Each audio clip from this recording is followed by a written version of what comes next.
So hello, everybody. My name is Eileen Gibney. I'm just starting the session now, so we're getting everybody to join us now at the moment. So I'm just going to wait a minute or two to allow the attendees to come into the webinar.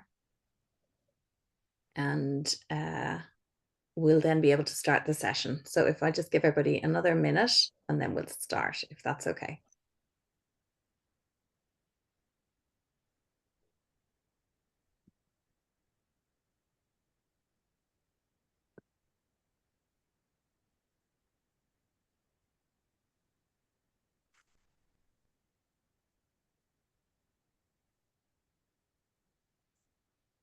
Great. Well, look, what I'm going to do now is I am going to start the session, and I want to do that by welcoming everybody. My name is Eileen Gibney. I'm the director of the Institute of Food and Health, and I'm really delighted to welcome you all to our first public lecture series here in 2025.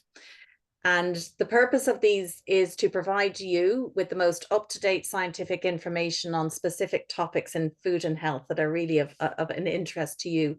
And tonight's topic is the topic of food labeling and health. And judging by the really large number of people registered for the event who are still trickling in, it's obviously of great interest. So we have two excellent speakers tonight, and I'm going to introduce Dr. Cristina Arroyo and Dr. Fiona Lalor. So Cristina has a degree in veterinary medicine and then a PhD in food science and technology awarded in Spain. She then worked as a postdoctoral researcher in UCD from 2013 to 2017, and then after that joined the Food Safety Authority of Ireland. And her current role in the FSAI, the Food Safety Authority of Ireland, includes the provision of expertise and regulatory interpretation to the food industry, the official agencies and other stakeholders on their food labelling requirements. So a complete expert in the field will be able to help us interpret our food labels. Our other speaker is Fiona, who's worked in the Food Safety Authority also for 3 years, a good while ago, and was their regulatory affairs manager. And was the regulatory affairs manager for Food Drink Ireland and IBEC after that for 5 years. She came into academia in 2010 and completed her PhD, which looks specifically at nutrition and health claims on the Irish marketplace and how those are regulated.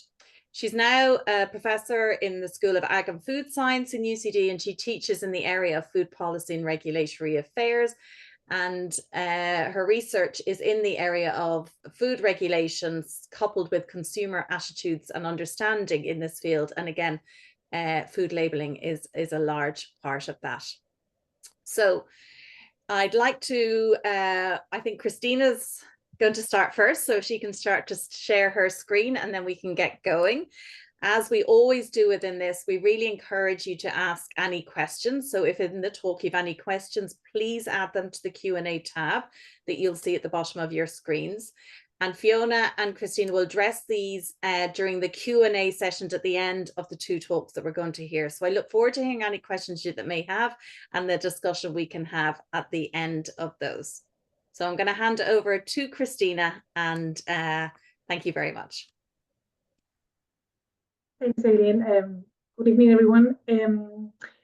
Thanks for the introduction, and I would like to thank the UCD Institute for Food and Health for the invitation today to give this talk. Sorry, I have two screens. I'm going to be looking at the other screen, if that's okay with you. So my presentation today is about general food labeling, and we will be unpacking a food label. But before we get into the nitty-gritty, I would like to just provide you with a few details about the FSAI. So the FSAI is a statutory body since 1999, and a lot of people think that we do have a policy remit, that we write the law, but that's not the case. Those are the government departments. So we don't write the law, we enforce it. And in fact, we are the agency responsible for coordinating the enforcement of food law in Ireland. And we do that through service contracts with other official agencies, so we don't work. And our remit expands from the farm gate to the consumers because it is the Department of Agriculture, Food and the Marine who are responsible for primary production. We are an independent body, we are science-based, and our main objective is basically to protect consumers' health and interests. So from this presentation today, I would like you to get an understanding of the fundamentals of general food labeling, or as we call it legally, food information provided to consumers, FIC. I would like you as well to be able to differentiate between mandatory food information and voluntary food information, and to be able to identify those elements within food. To start with, the fundamentals of food information provided to consumers. So food information, whether it's mandatory or voluntary, should be accurate, clear, and easy to understand for the consumer. And food information must not mislead the consumer. How can you be misleading consumers? You can mislead them by providing wrong information about the characteristics of a food. For example, its nutritional value, its composition, its origin. You can also mislead consumers by attributing to the food properties or effects that the food do not possess. This is mainly in relation to all the claims that are made on a food, and Fiona will talk later about nutrition and health claims. Or you can also mislead the consumer by suggesting that the food has special characteristics when all the similar foods would have the same characteristics. For example, if you have a pack of basmati rice that claims to be gluten-free, well, you would expect that all rices are gluten-free naturally. No? So all the legal requirements on general food label will apply to all foods, including those foods that are sold online. And it's not just the information that you see printed on a label, it's just information as well, optional materials, information provided on websites and social media. So I'm just going to start by making a distinction between pre-packed food and non-pre-packed food. This seems that it's interesting that you understand the difference. So basically, pre-packed food, as its name indicates, it's a food that has been packed before it's offered for sale, and in such a way that the content cannot be altered unless you remove or open the packaging. And on the other side, we have food that is sold loose, or we call it non-pre-packed food, meaning that it's offered for sale without any packaging. For example, your scone in a coffee shop. But this definition of non-pre-packed food also includes food that is packed on the premises at the request of the consumer. For example, ham and cheese sandwich in a deli counter, or fish fillets in a fishmonger. And it also includes foods that are packed for direct sale. For example, food that is sold packed in food stores. Meals provided in restaurants or takeaways also fall under the definition of non-pre-packed food. And why am I making this distinction? I'm making this distinction because I want you to remember that the only legal mandatory requirement for non-pre-packed foods is the allergen declaration. So the allergen declaration must be provided for non-pre-packed foods. And in Ireland, it must be provided at a minimum in written format before the purchase is completed at the point of sale or at the point of supply. And this information can also be provided verbally at any time.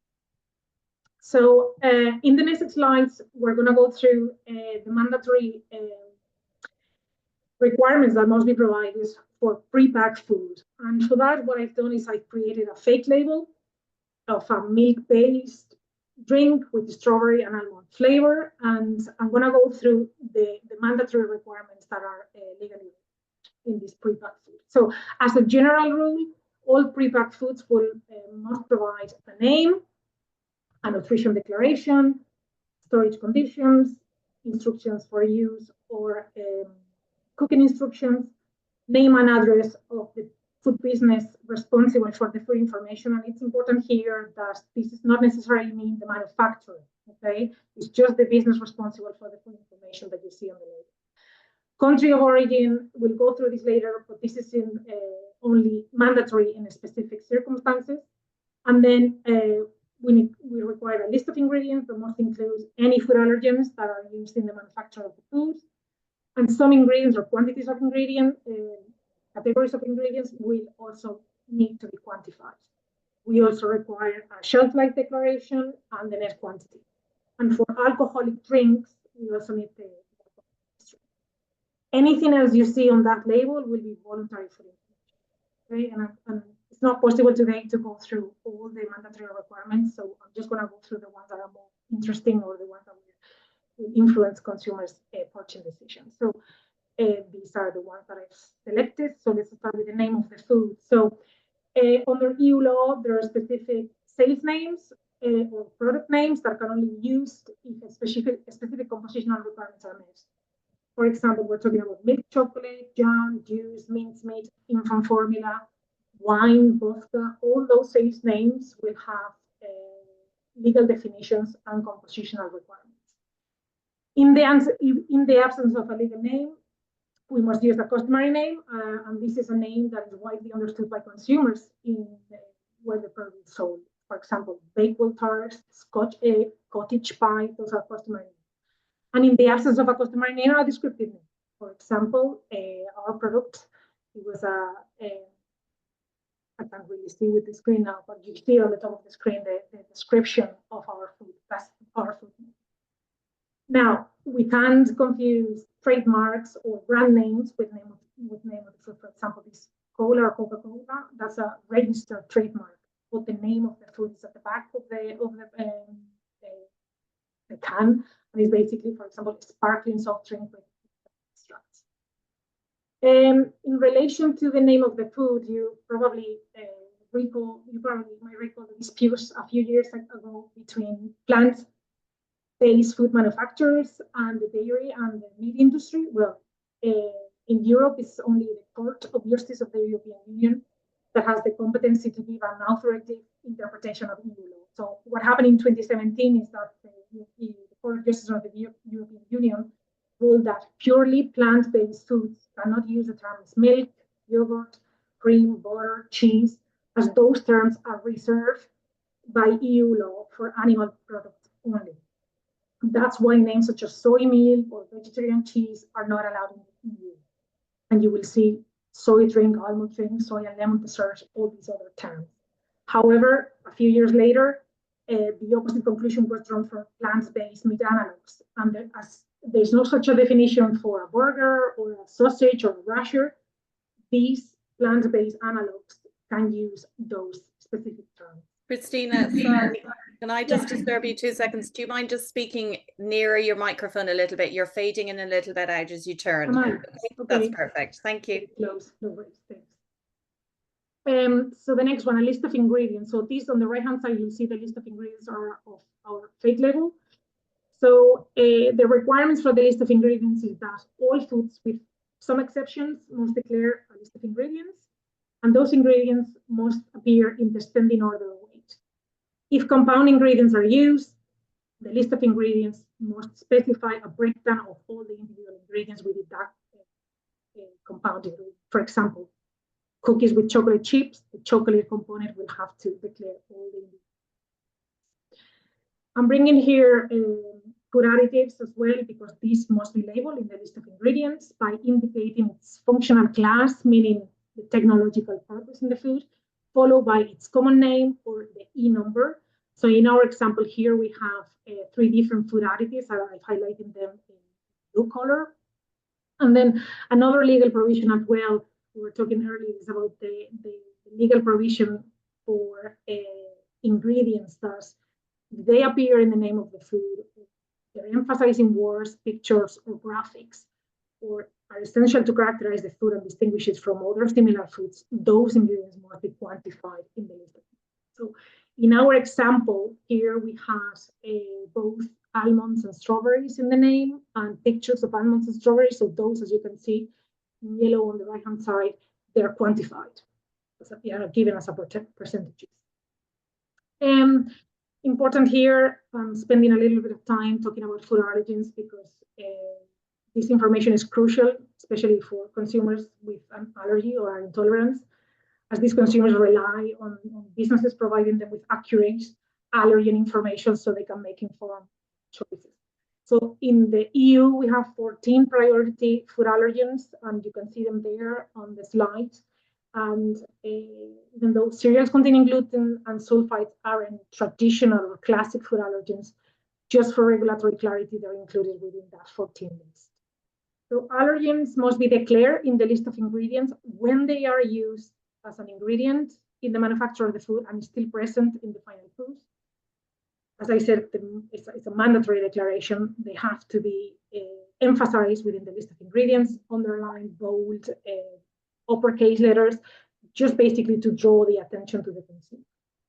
And this mandatory declaration cannot be fused with a precautionary allergen labeling, call it PAL, because PALs are voluntary statements that are provided by the food business, basically to warn consumers possible and unavoidable presence of food allergens in that food. Food allergens that were not originally used in the manufacture of the food, but can't be present due to cross-contamination. So these voluntary statements appear in labels as may contain nuts or packed in a facility that also handles, etc. So those are, as I said, precautionary labels and voluntary statements. In our food, if you recall from the slides and on our label, we had both food allergen labeling because milk and almond are two food allergens that were used in the manufacture of the food, so they are present in the list of ingredients. And then our food also have a main contain nuts. On shelf life declaration, very important here to make the distinction between a best before date and a use by date. So a best before date relates to quality, and a use by date refers to safety. When we talk about best before, we talk about more like a guideline, and a use by date is more like a deadline. So products that carry best before dates are products that are shelf stable, products that have a long shelf life, such as sterilized food in cans or in jars, dehydrated food, frozen food, etc. Meaning that once it's past its best before date, the food is still safe to consume, but it may have lost some of their quality characteristics, color or flavor, for example. But a use by date, and this is important, is given to foods that from a microbiological point of view, they're very highly perishable, meaning that once you pass the use by date, the product is considered unsafe because it can make you sick. Examples of those are fresh meat, fresh fish, or the sandwich that you can buy in a cold cabinet, etc. So our food, as you see on the top of the screen, had a use by date, meaning that after that date, the food should be considered or must be considered unsafe. On the nutritional declaration, I won't spend much time, but just basically to indicate that what you can see in the yellow box, it's the minimum requirement. So the majority of foods must provide a nutrition declaration in a tabular format, and they must include energy value in kilojoules and kilocalories, fat content, saturates content, carbohydrate, sugars, protein, and salt. And these must be given per 100 grams or per 100 milliliters of product. Now, any other nutrients, for example, fibers, vitamins, minerals, can be added on a voluntary basis, although there will be foods that will require by law to include those. Additional information can be provided as well. For example, the information here is provided per serving or per consumption unit. That's fine, as long as you're providing the consumer with information about what's the size of that portion. And you can voluntarily repeat the nutrition facts of a food in the front of pack, and you can see that a system that is used in Ireland that is copied from the UK. We call it the traffic lights, right? Where you have the same information on the front of pack with the green, orange, and red colors, just to indicate the relative levels of each of the nutrients. Other countries, Ireland hasn't, but other countries have introduced the Nutri-Score, but we could spend an hour if we wanted to talking about this nutritional ranking scheme and the algorithm and the accuracy of the algorithm behind this. And then just our last piece of information is about the country of origin, because I believe consumers are drawn to the country of origin, and this influences their purchasing decision. So under EU law, the declaration of the country of origin is only mandatory for these foods that you can see on that list on the left. So fruit and vegetables that are sold fresh to consumers, honey, extra virgin olive oil and virgin olive oil, fish and fishery products, beef and beef products, and then fresh, chilled and frozen meat from pigs, sheep, goats, and poultry. Okay, so that's mandatory for those foods, but for any other food product, the general labeling requirements will apply. And these are the following. There's only 2 of them. So the country of origin, the declaration of the country of origin becomes mandatory when failure to indicate it might mislead the consumer. And also, if you are providing the country of origin of the final food, but that country of origin is different from the country of origin of the primary ingredients, then you also need to declare the country of origin of the primary ingredient. Now, what's a primary ingredient? There's 2 ways of saying a primary or identifying a primary ingredient with food. It's an ingredient that represents 50% or more of the final food, or is the ingredient that is usually associated with the consumer for that food. So for example, let's say in our examples, there are Spanish chorizo. Say you're labeling a chorizo as being Spanish, so you would expect that the pork meat used to make that chorizo, it's from Spain. But it isn't. If it isn't from Spain, you must declare that the country of origin of that pork meat is different. The same, you could have Irish cheddar. So Irish cheddar, if you're using milk that isn't from Ireland, you must declare the country of origin of that milk. Okay, so you could have an Irish cheddar that is using milk from the UK, and you will have that on the label. If you're not indicated a country of origin for the primary ingredient, you will assume that not only the cheese has been manufactured in Ireland, but the milk has been obtained from cows based in Ireland. And then just to finalize with this slide, when we're talking about voluntary food information, it's important that voluntary food information does not mislead the consumer, is not ambiguous or confusing to the consumer, that is not displayed to the detriment of the space available for mandatory food information, and where appropriate, has to be based on relevant scientific data. So you could have inspectors going to inspect businesses and ask for scientific data to support any of those claims that are made on food. And examples, in our food, we had 2 nutrition claims: high in protein, low in fat. We had a health claim, naturally good for your gut. We have other claims in relation to absence of gluten, or suitable for vegetarians, or the absence of artificial colors or preservatives. So all that information is voluntary, and it has to be accurate. You can't mislead the consumers through voluntary food information. And just take home message, basically, any food information that is provided on a food, either on a retail, food stall, online food, is mandatory voluntary food information. You can't mislead the consumer. That information must be accurate, clear, and easy to understand. And as I said, food information not only covers what you see on a label, but it's also information on websites, promotional materials. When you scan those QR codes and brings you to a website, that information as well must follow the general labeling. So I think that's all. It's going to be fast. That's perfect. Just of the time. Thank you, for sharing. Thanks. Great. Okay, well, look, thank you so much for that. That was really informative. And there's a couple of questions that are beginning to come in, so we'll come to those at the end. But just a reminder to everybody to do type in your questions, and we can follow up with those at the end. So I'm now going to hand over to Fiona, who's going to focus a little bit more on the nutrition and health claims element of it, and then we'll answer all those questions that should flood in now, please, over the next while at the end of those. Thank you, Eileen.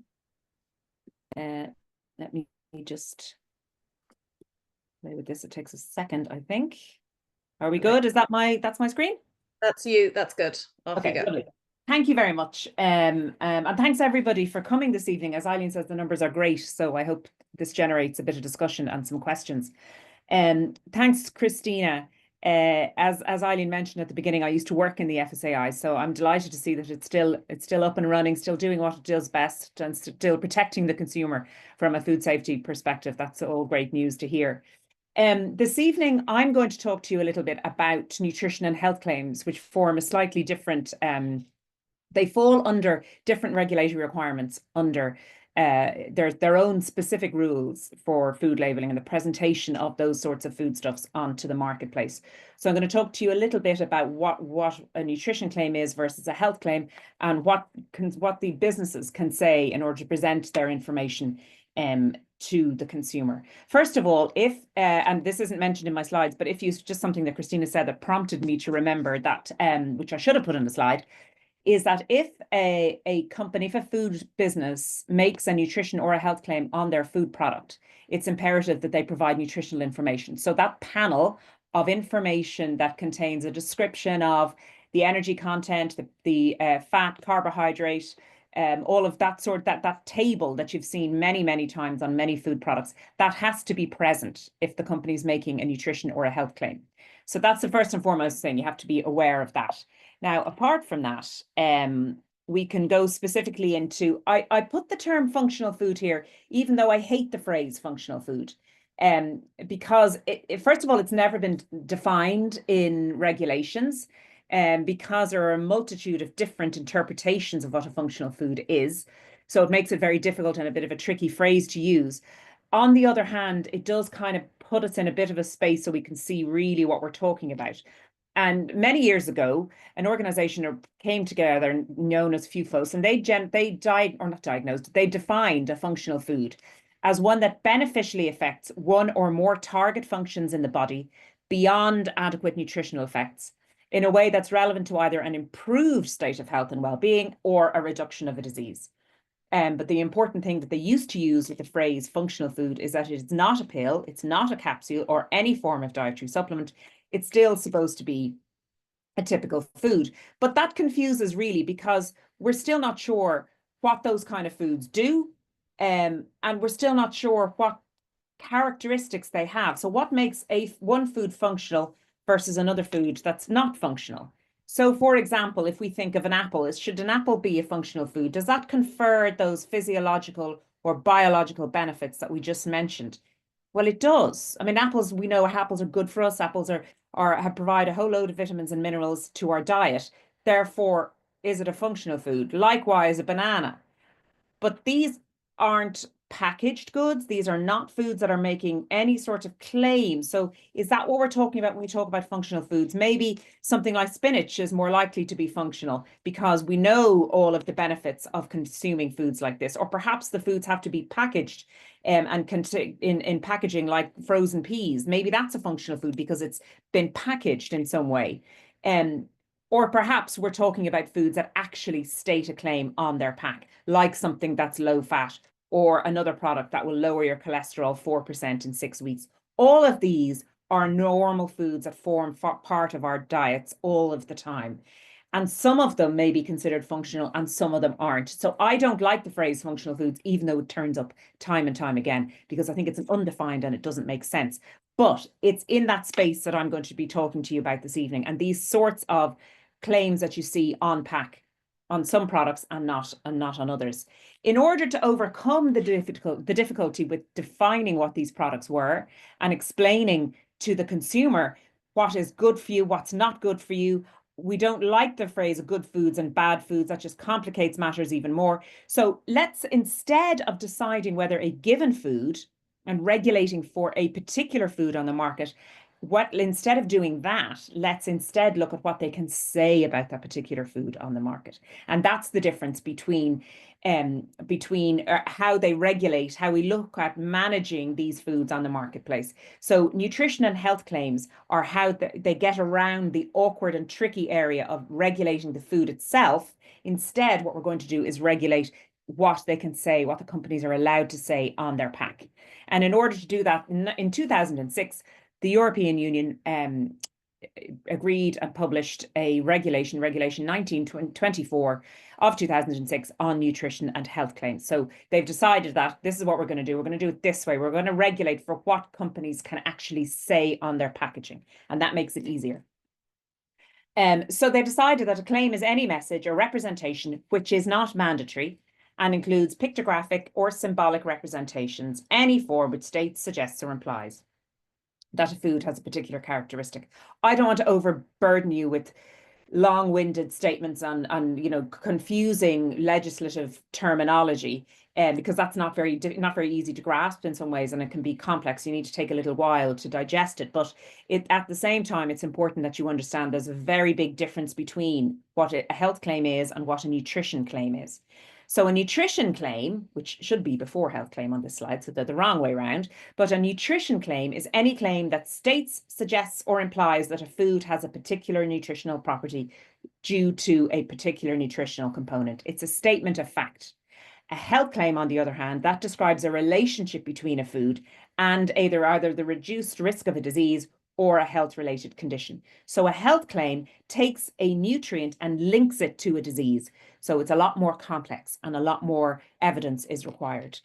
So if we look first and foremost at the nutrition claims, these are examples that I think you're all familiar with, that you see on your supermarket shelves all the time, whether it's high in calcium, low in sugar, low in fat, non-fat. All of these make up all of our kitchen cupboards and kitchen store cupboards. Every time we go shopping, this is what's in our packaging. And these are called nutrition claims. What they're doing is they're stating a fact of the makeup of their product. So Weetabix is low sugar, is low salt. But what does that mean?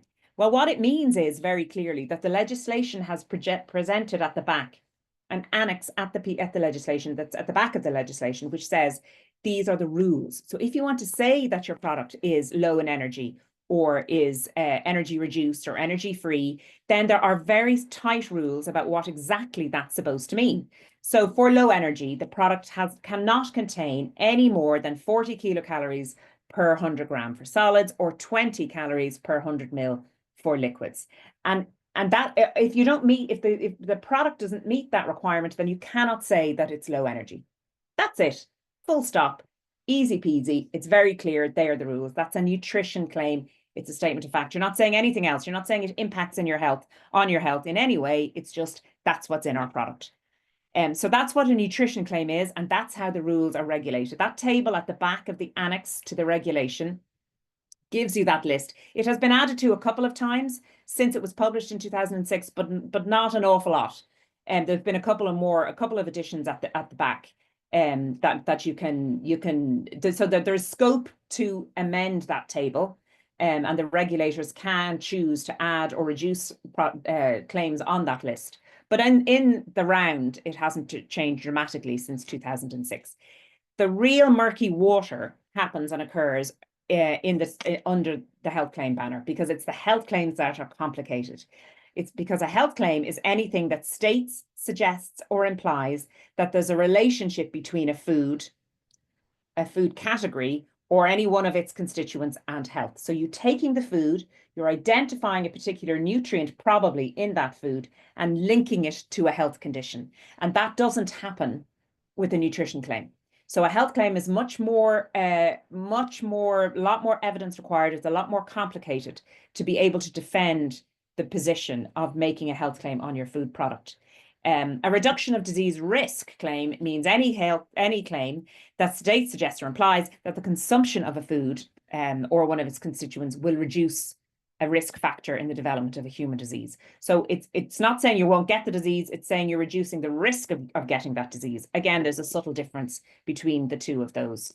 Examples of health claims that we see on the marketplace: there's the growth and development of children's bones. This is going to help manage your blood cholesterol. This particular product is good for normal growth and development of bone and teeth in children. So they're sort of examples of your linking. And the commission at the time decided that to claim a cholesterol related claim, to make a statement on your packaging about cholesterol, is in of itself an implied health claim. The use of the word cholesterol is an implied health claim, and therefore these rules apply. So the rules of which are really made up quite comprehensively.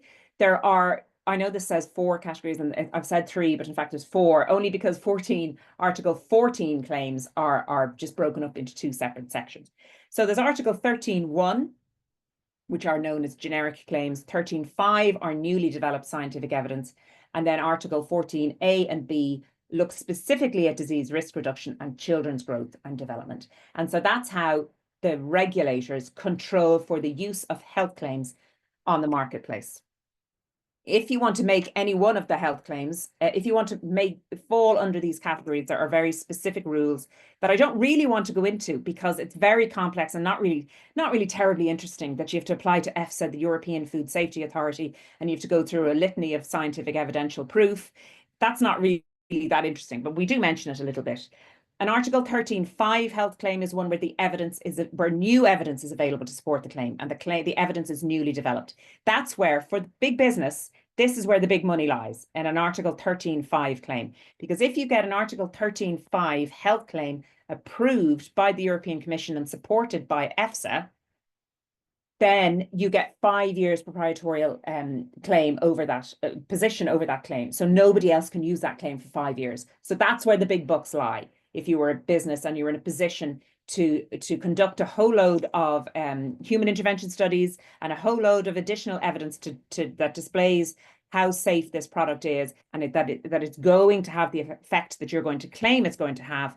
A 13.5 claim is the big money, but it's also the big challenge. It's very difficult to get a 13.5 health claim on the market. These are examples of one or two that you would be familiar with. Proven to reduce cholesterol. The Circo product is not really on the marketplace as far as I know anymore. It was the very first Article 13.5. It was a water-based tomato concentrate product that got approval from the European Commission. Note that it's the European Commission that gives approval. EFSA, the European Food Safety Authority, issue an opinion, and then the Commission. It's only a subtle difference, but it's the Commission who will issue the actual approval. But the Circo water-based tomato concentrate helps maintain a healthy heart and benefits circulation, was the very first Article 13.5 claim that was ever approved. So there was great excitement when that came about, but it's not really available on the marketplace at the moment. The reduction of cholesterol is a big feature, and a lot of the applications have referred to cholesterol, but it's very, very difficult to get an Article 13.5 claim approved. If you want to find more, I suggest you go to the Food and Feed. The European Commission has produced their new, it's a new portal. If you want to look up what claims are approved and what claims are not approved, and if you see a health claim on a product in the market, in the supermarket, for example, anything, I don't know that I like the look of that, you can, as a consumer, go to this EU Register of Nutrition and Health Claims, and you find it on the Food and Feed Information Portal, which is actually quite easy to navigate if you wanted to go there. It's quite complicated in terms of the evidence that you'll be looking for, but it's quite easy to look nonetheless to actually pull up at the top line of what it is that you're looking for. So if you're interested in that field, I recommend you look at the EU Register, which is available to everybody. Now, what the main point of showing you this slide, so the Article 13.1, which were the original ones that I showed you, was really to demonstrate how difficult it is as a business, as an industry, to get a health claim approved, a 13.5 health claim approved. In total, 11.4% of health claims that have been submitted have been authorized, and 88.6% of those submitted have been rejected. So it is really very challenging. It's a very expensive process for the industry to get a health claim approved. You need to have almost pharmaceutical level evidence behind you, and that's very, very expensive to produce. It's not really the business that the food industries find themselves in. They're in the business of making food. They're not really in the business of conducting human intervention studies, but that's what's required if you're going to get approval, and it's very, very challenging in order to do that. As you can see, there's a very low approval rate across the EU. Another example is the pain, the excruciating pain and pace at which this process can take place.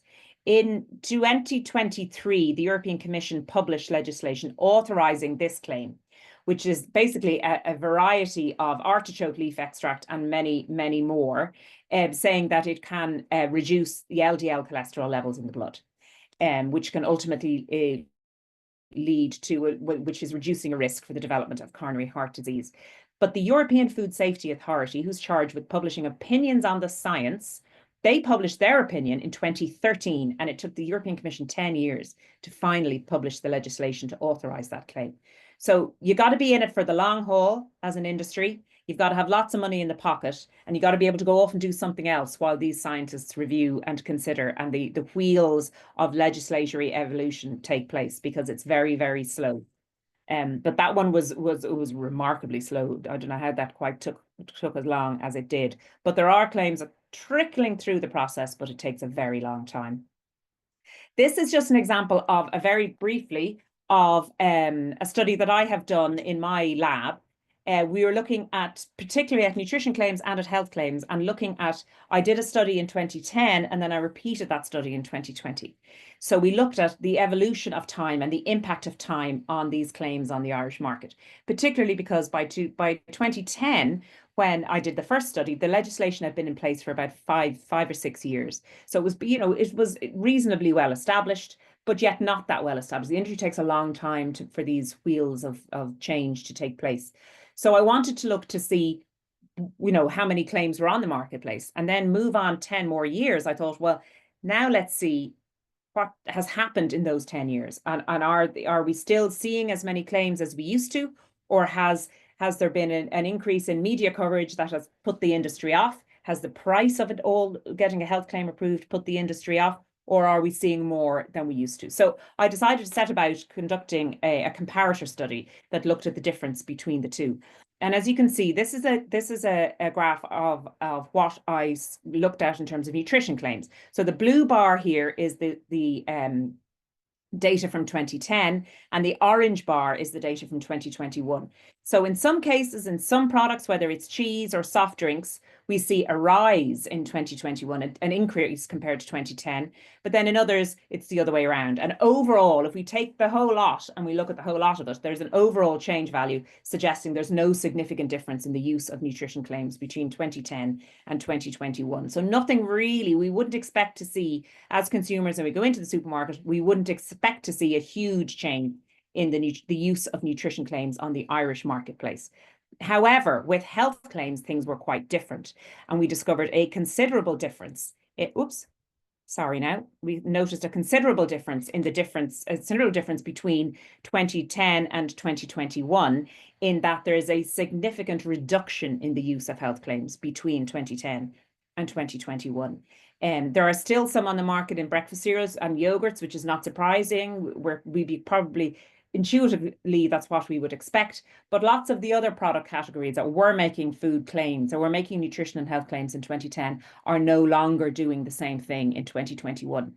So I think that's very interesting in the sense that we can work out the impact of, so that's the impact of time, but what's caused that change would be an interesting exploratory study. And is it the cost, possibly the cost that it costs X amount of money and significantly more than that for the industry to get a health claim approved, and maybe that's reduced their contribution and their commitment to doing so in those last 10 or 11 years. So that's really what I wanted to say to you this